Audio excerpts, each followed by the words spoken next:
Okay, beta ji, so tomorrow is our CA foundation examinations. I hope you all are well prepared. And अगर prepared भी हो तो भी काफी बार ये end stage पे आके बच्चे ऐसी कुछ छोटी छोटी गलतियां कर लेते हैं जिससे आपके 5-10 मार्क्स कम हो जाते हैं. And बेटा at this stage, at least जो पेपर नंबर 1 है अकाउंट्स में तो 60 प्लस टारगेट करेंगे ना, बिकॉज एक तो फर्स्ट पेपर है, that sets the momentum for rest of the papers. And accounts generally easy जाता है तो we have to target 60 plus in these papers. लेकिन कुछ छोटी छोटी गलतियां हो जाती है. So this वीडियो में मैंने कुछ समरी पॉइंटर्स निकाले बेस्ड अपॉन पास्ट अटेम्प्ट के जो रैंकर के आंसर शीट्स है वो स्टडी करके एंड एग्जामिनर कमेंट स्टडी करके वेबिनार अपडेट स्टडी करके छोटी बातें निकाले मैंने 5-10 पॉइंटर्स, जिससे अगर आपको भी 50 मार्क्स मिलने वाले होंगे ना before this video, I am sure इस वीडियो के बाद आपको 60 प्लस मार्क्स मिलेंगे. तो please take a note of it and कल एग्जामिनेशन हॉल में जाने के पहले खुद को छोटी चीजें याद दिला देना please, because we are going to target 60 plus marks. Comment in the comment section below, ma'am I am targeting 60 plus marks in accounts.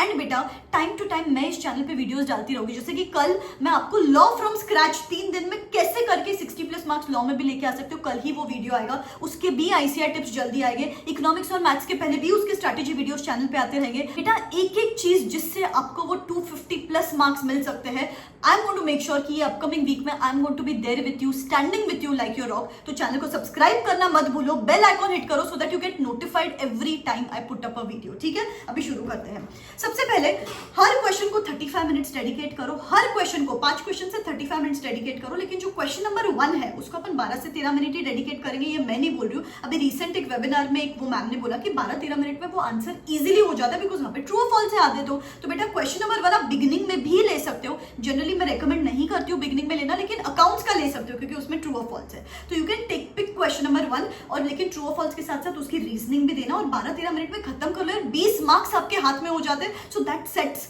The motivation for rest of the paper ahead. सो आप इस तरीके से time manage कर सकते हो. फिर उसके बाद working notes and assumptions form the part of answer. ऐसा वो बोल्ड में लिखते हैं लेकिन अपना तो ध्यान ही नहीं होता. अपने को लगता है वर्किंग नोट्स और अजम्पशंस तो जरूरी भी नहीं है, और लिखते भी हो तो उसको रफ वर्क के फॉर्मेट में लिखते हो. बेटा नहीं, that is a part of answer और उसको भी वो लोग मार्किंग देते हैं. मैंने देखे रैंकर्स के आंसर शीट्स वर्किंग नोट्स पे भी टिक करके मार्क्स दिए हुए हैं, अजम्पशंस पे भी टिक करके मार्क्स दिए हुए हैं. सो प्लीज इसको लाइटली मत लो.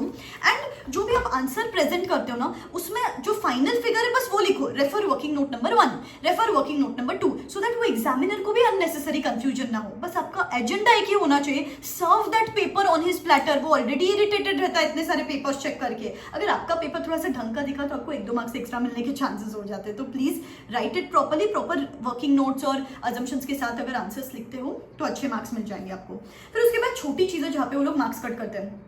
जर्नल एंट्रीज कर रहे हो सपोज, तो डेट नहीं लिखा, लेजर फोलियो नहीं लिखा, नरेशन नहीं लिखा, इन द बुक्स ऑफ नहीं लिखा. तो ऐसी छोटी छोटी चीजों की वजह से हर क्वेश्चन में अगर आधा मार्क कट हुआ ना तो 5 मार्क्स तो ऐसे ही कट हो जाते हैं और अपने को समझ में ही नहीं आता. So please take a note of these little things. नहीं करनी है ये छोटी गलती.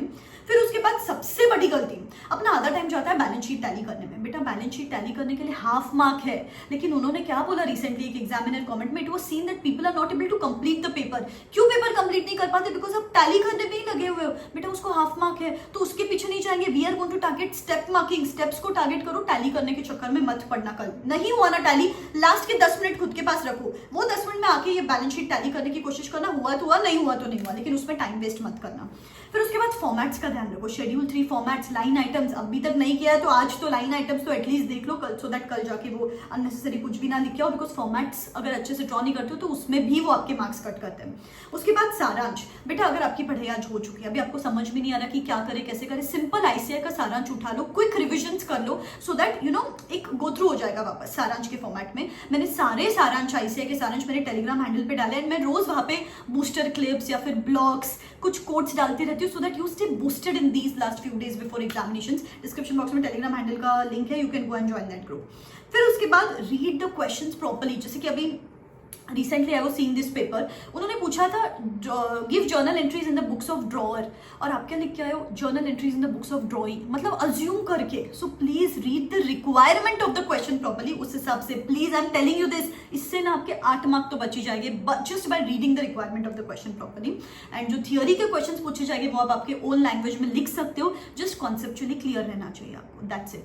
सिली मिस्टेक्स बेटा सबसे इंपॉर्टेंट है। बिल्कुल भी काम माइंडसेट के साथ एग्जामिनेशन में जाओ। क्या होता है ना, अगर आप पैनिक करते रहते हो, आपके हाथ शिवर करते रहते हैं, फिर वो एग्जाम्स में अननेसेसरी कैरी फॉरवर्ड एरर हो गए। यहाँ पे 5-4 है, आपने कैरी फॉरवर्ड 4-5 कर लिया, और उस वजह से भले ही आपने स्टेप्स सही लिखे हैं लेकिन वो फिगर्स तो सही नहीं है बेटा, तो आपको मार्क्स कैसे मिलेंगे? कॉपी पेस्ट एरर्स हो रहे, तो बेटा थोड़ा काम माइंडसेट के साथ पेपर लिखना है, सो दैट ये सिली मिस्टेक्स की वजह से नहीं तो 5-10 मार्क्स ऐसे ही अपने कट हो जाते हैं। एंड आपने भले ही कॉन्सेप्चुअली पढ़ाई की, प्रैक्टिस की, लेकिन सिली मिस्टेक्स की वजह से फिर मार्क्स नहीं मिलते। तो please take a note of these little things and बस कल 60+ लेके आना है, ठीक है? टाइम टू टाइम मैं तो आपके साथ रहने ही वाली हूँ, just you give in your 100%, ठीक है? Believe in yourself. This me signing out, wish you all the very best. पढ़ो पढ़ो पढ़ो, just go for it. Bye bye, take care.